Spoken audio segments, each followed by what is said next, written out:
வணக்கம் மக்களே, எப்படி இருக்கீங்க? எல்லாரும் நலமா?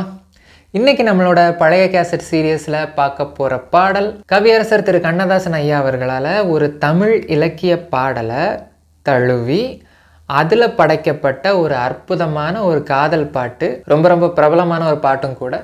நான் மலரோடு தனியாக ஏனிங்கு நின்றேன், அந்த பாட்டு தான். இந்த பாடல் தழுவி எழுதப்பட்ட அந்த வெண்பா பற்றின விளக்கங்களை சில அறிஞர் பெருமக்கள் ஏற்கனவே விளக்கம் கொடுத்துருக்குறாங்க. ஆனாலும் பலருக்கு இந்த பாடலோட அந்த அழகு போய் இன்னும் சேரலை.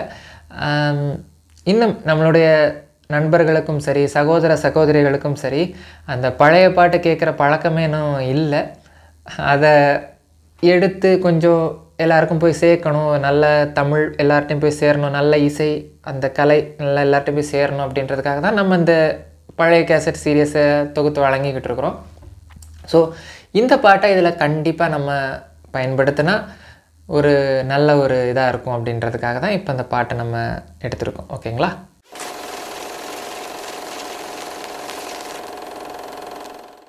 சரி, நம்ம பார்க்க போகிற அந்த பாடல் இடம்பெற்ற படம் 1966 வருஷம் வெளிவந்த இரு வல்லவர்கள் அப்படின்ற ஒரு திரைப்படத்திலிருந்து தான்.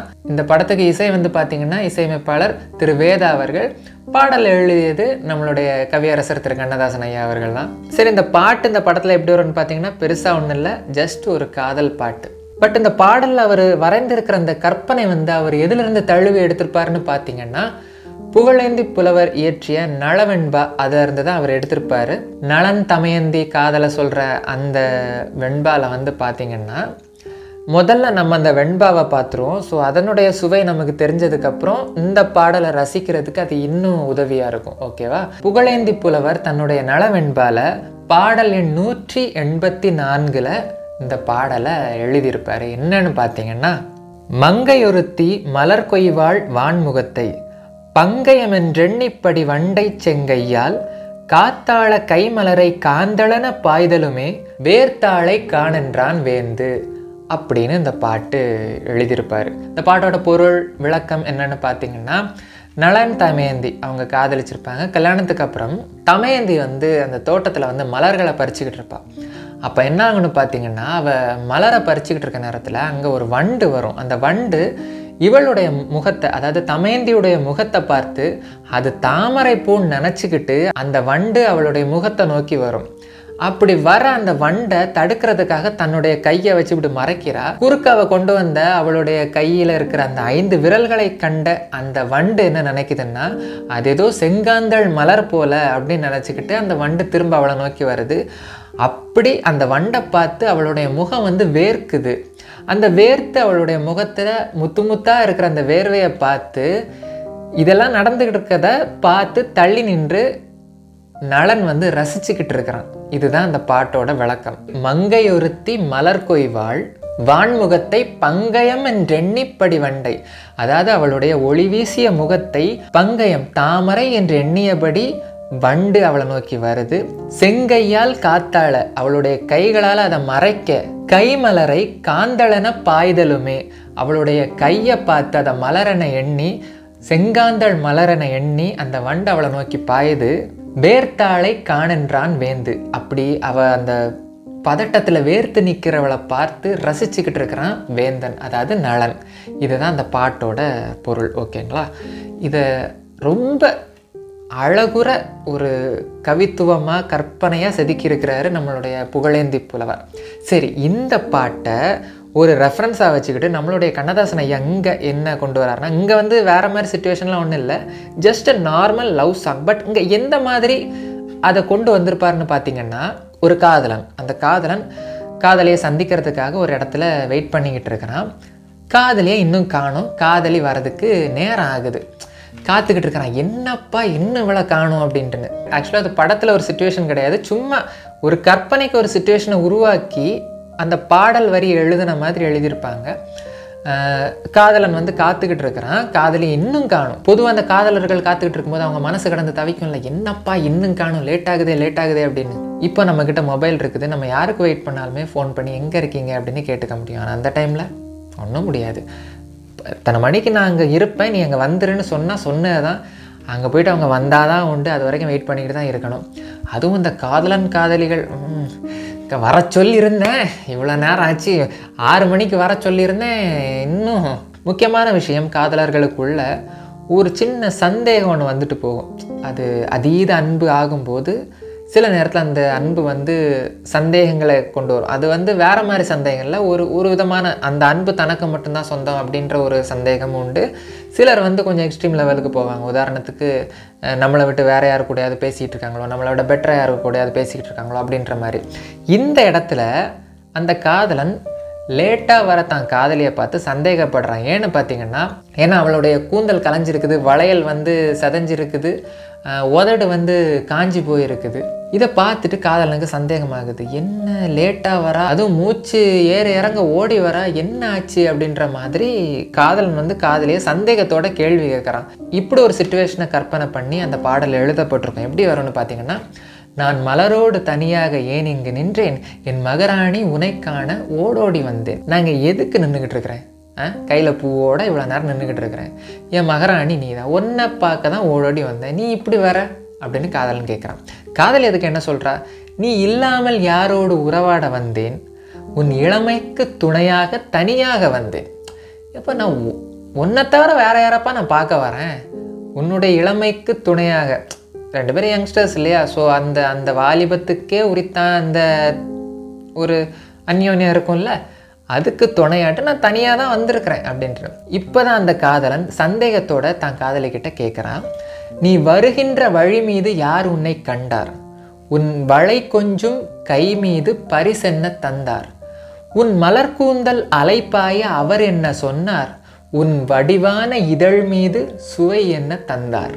அதாவது முதல் வரி, நீ வரப்ப யார் ஒன்றை பார்த்தா, உன் வளை கொஞ்சம் கை மீது பரிசென்ன தந்தார். அவள் வளையெல்லாம் உடஞ்சி கலைஞ்சி ஒரு மாதிரி, நம்ம ஃபாஸ்ட்டாக ஓடி வந்து அவங்க அழகாக அடுக்கி வச்சுருக்க வளையல் அங்கங்கே சதறி இருக்கும்ல, வளையெல்லாம் சதறி இருக்குது, என்னாச்சும் உங்ககிட்ட பரிசு யார் கொடுத்தாருன்னு இவன் கேட்டாலும் அங்கே வந்து அவன் சந்தேகத்தோடு தான் கேட்குறான். உன் மலர் கூந்தல் அலைப்பாய அவர் என்ன சொன்னார், ஆமாம் நீ வர, உன் கூந்தல்லாம் ஏன் கலைஞ்சிருக்கு, உன் முடி ஏன் கலைஞ்சிருக்கு. ஒரு கேள்வி வரும்ல, ஒருத்தங்களோட ஃபிசிக்கு அவங்களோட அப்பியரன்ஸ் வேற மாதிரி இருந்துச்சுன்னா இந்த இடத்துல நீங்கள் அந்த காதலனோட இடத்துல உட்காந்து யோசிச்சு பாருங்கள், அவன் என்ன விதத்தில் கேட்குறான்னு உங்களுக்கே புரியும். உன் வடிவான இதழ் மீது சுவை என்ன தந்தார். ஆக்சுவலாக பெண்கள் வந்து அந்த உதட்டு சாயம் அதெல்லாம் போட்டு கொஞ்சம் நீட்டாக வச்சுருப்பாங்கல்ல, கொஞ்சம் அழகுபடுத்தி வச்சுருப்பாங்கல்ல. இங்கே அந்த பொண்ணு வருது, உதட்டெலாம் வெளிரி போய் இருக்குது. ஸோ இவன் என்ன கேட்குறான்னா, உன் வடிவான இதழ் மீது வழியில் யாரையாச்சும் பார்த்து அவன் ஏதாவது பண்ணிட்டானா அப்படின்ற மாதிரி ஒரு கொஸ்டின் மார்க் வருது. எக்ஸ்ட்ரீம் லெவல் பொசசிவ்னஸ் அண்டு சந்தேகம். ஏன் அந்த மாதிரி, நீ வந்ததுக்கு லேட் ஆகிடுச்சு, ஏன் இந்த மாதிரிலாம் இருக்கிற, உன் அப்பியரன்ஸே சரியில்லையே அப்படின்ட்டுன்னு. இப்போ அந்த காதலி இதுக்கு விளக்கம் சொல்கிறா. இந்த விளக்கத்தை தான் நம்மளுடைய கண்ணதாசன் ஐயா வந்து இந்த நளவெண்பாலிருந்து தழுவி இதில் வந்து படைச்சிருப்பார். இதுக்கு அந்த காதலி என்ன பதில் சொல்கிறான்னா, அந்த பாட்டு எப்படி வருதுன்னா, பொன் வண்டொன்று மலரென்று முகத்தோடு மோத, நான் வளை கொண்ட கையாலே மெதுவாக மூட, என் கருங்கூந்தல் கலைந்தோடி மேகங்களாக, நான் பயந்தோடி வந்தேன் உன்னிடம் உண்மை கூற. இங்கே தான் அந்த நளவெண்பால் அந்த விஷயம் சொன்னால அதே மாதிரி இங்கே சொல்கிறாங்க. நான் ஓடி வந்துக்கிட்டு இருந்தேன், நான் உன்னை பார்க்குறதுக்காக அவசர அவசரமாக ஓடி வந்துக்கிட்டு இருந்தேன். அப்போது ஒரு வண்டு வந்து என் முகத்தை பூன்னு நினச்சிக்கிட்டு என்கிட்ட வந்துச்சு. நான் அதை வந்து தடுக்கிறதுக்காக இப்படி கையெங்கெங்கே வைக்கிறப்போ என்னுடைய வளையெல்லாம் கலைஞ்சிடுச்சு. அதில் நான் பயந்து ஓடி வந்தப்போ என்னுடைய கூந்தல் கலைஞ்சி மேகம் மாதிரி அப்படி பறந்து கலைஞ்சிடுச்சு. இதெல்லாம் பார்த்துட்டு ஐயோ நமக்கு ஏற்கனவே நேரம் ஆகிட்டு இருக்கு, அவனை காக்க வச்சுக்கிட்டு இருக்கோம், அவன் எதுவும் நினச்சிருவானோ, இந்த கோலத்தை பார்த்து அவன் நம்மளை சந்தேகப்பட்டுருவானோன்னு பயந்து உங்ககிட்ட உண்மையை சொல்கிறதுக்காக ஓடோடி வந்திருக்கேன் அப்படின்ட்டு இங்கே காதலி சொல்கிறான். ஸோ இவ்வளோதான் மக்களே அந்த பாட்டு. ஆக்சுவலாக ஒரு நார்மல் லவ் சாங்னு எழுதிட்டு போயிருக்கலாம். பட் இந்த இடத்துல கூட கவியரசர் கண்ணதாசன் ஐயா நம்மளுடைய தமிழ் இலக்கியத்தில் இருக்கிற அந்த அழகான ஒரு கற்பனை சுவையை தழுவி இந்த இடத்துல நமக்கு ஒரு சாதாரண ஒரு சினிமா பாட்டு தான் அது. நம்ம நார்மலாக கேட்டுட்டு கடந்து போயிடும். ஆனால் அதை ஆழ்ந்து கேட்குறப்ப அதில் வந்து இருக்கிற அந்த சுவை வந்து வேறு மாதிரி இருக்கும். அண்டு இந்த பாட்டு இதில் சிம்பிளாக தான் வரும். ஆனால் இந்த பாட்டை அவங்க வந்து பிக்சரைசேஷன் பண்ண விதம் வந்து எப்படி இருக்குன்னு பார்த்தீங்கன்னா, நார்மலாக ஒரு லவ் சாங் ஷூட் பண்ணுவாங்கல்ல, காதலன் காதலியை பார்த்து வர்ணிக்கிற மாதிரி, அதில் காதலி வந்து அப்படியே வெக்கப்பட்டு போய் அப்படி போகிற மாதிரி இந்த மாதிரி தான் அதை ஷூட் பண்ணியிருப்பாங்க. அதை பார்க்கும்போது இந்த பாட்டோட அர்த்தத்தோட அந்த வீடியோவை நீங்கள் பார்த்தீங்கன்னா என்னடா சம்மந்தமே இல்லை அப்படின்ற மாதிரி தான் இருக்கும். பட் ஆழ்ந்து இந்த பாட்டை தனியாக நீங்கள் கேட்குறப்போ ஒரு காதலன் தான் வெயிட் பண்ணிக்கிட்டு இருந்த காதலி லேட் ஆனதுனால அவன் மேலே சந்தேகப்பட்டு கேள்வி கேட்குறான் எக்ஸ்ட்ரீம் லெவலில். அதுக்கு அந்த காதலி இது தாண்டா நடந்துச்சு அப்படின்ற சொல்கிற அந்த பாடல் நளவெண்பாவை தழுவி கவியரசர் கண்ணதாசனால் படைக்கப்பட்டது. இதே நளவெண்பாவில் உள்ள ஒரு பாட்டை நான் நம்மளோட வீடியோவில் 2 ஊரோட பேரை கேலி பண்ணப்போ அதுக்கான எக்ஸ்ப்ளனேஷனாக நான் அதை போட்டிருப்பேன். அது என்ன பாட்டுன்னு பார்த்தீங்கன்னா, புண்டரிகம் தீயெறிவ போல் விரிய பூம்புகை போல் அப்படின்ற ஒரு பாட்டு நளவெண்பாவில் உள்ளது. உங்களுக்கு இப்போ கேட்குறதுக்கு ஒரு மாதிரி இருந்திருக்கலாம். ஆக்சுவலாக இது தமிழ் இலக்கிய பெயர்கள். அந்த ஊர்களோட பெயர் பார்த்திங்கன்னா, ஒரு ஊரோட பேர் புண்டரீகபுரம், இன்னொரு ஊரோட பேர் பெரிய பூலான்பட்டி. இது ரெண்டுமே தொன்மையான தமிழ் பெயர்கள். இலக்கிய சான்றோட நான் அந்த வீடியோவில் ரெஃபரன்ஸ் கொடுத்துருப்பேன். இது எல்லாமே நம்மளுடைய இலக்கிய பெயர்கள். ஆனால் பிற்காலத்தில் அது கேலி பெயர்களாக மாறி இப்போ அது கொச்சையான பெயராக மாறிடுச்சு. ஆனால் அந்த ஊர்களுக்கான பேர் அது கேலிக்குரியது அல்ல. அதுக்கான விளக்கம் என்னன்னு நான் அந்த வீடியோவில் கொடுத்துருப்பேன். நீங்கள் பார்க்கலன்னா அதை பாருங்கள். அந்த வீடியோவை மேலே பின் பண்ணியிருக்கிறேன், பார்த்துக்கோங்க. அப்படி இல்லைன்னா இந்த வீடியோ எண்டிங்கில் உங்களுக்கு பாப்பப் ஆகும். தமிழ் அமுதினும் இனிதான மொழி. அது எல்லாமே காரண பெயர்கள். அது கொச்சப்படுத்தப்பட்டு கொண்டு இருக்கிறது. நிறைய இடத்துல அர்த்தம் புரியாமல் தப்பாக என்னெல்லாமோ சொல்லி ரொம்ப கேவலமாக பண்ணிக்கிட்டு இருக்கிறாங்க. நிறைய இந்த மாதிரி தமிழ் கொச்சப்படுத்தப்பட்டிருக்குது. அதுக்கான சிறந்த விழிப்புணர்வு வேணும் எல்லாருக்கும். தமிழ் நிறைய படிங்க, இந்த மாதிரி விஷயங்களை நிறைய தேடி கற்றுக்கோங்க. நம்ம ஜென்ரேஷனில் தமிழ் மொழியை சரியாக பேச எழுத படிக்க கூட நிறைய பேருக்கு தெரிய மாட்டேங்குது. ரொம்ப வருத்தமான ஒரு விஷயம். தயவு செஞ்சு அதை மாற்ற ட்ரை பண்ணுங்கள். நம்மளுடைய பண்டைய தமிழர் வரலாறு மற்றும் இலக்கியத்திற்கும் தற்பொழுதைய நம்மளுடைய தமிழர் நிலைக்கும் நடுவில் இருக்கிற ஒரே பாலம் நம்மளுடைய மொழி மட்டும்தான். அந்த பாலத்தை உடைச்சிடாதீங்க தயவு செஞ்சு. அந்த பாலத்தை கெட்டியாக பிடிச்சிக்கோங்க. நம்மளுடைய மொழி நம்மளுடைய அடையாளம். தமிழ்னு பேசிக்கிட்டு இருந்தால் மட்டும் பத்தாது. அதை தயவு செஞ்சு ஒழுங்காக எழுத படிக்க கற்றுக்கோங்க.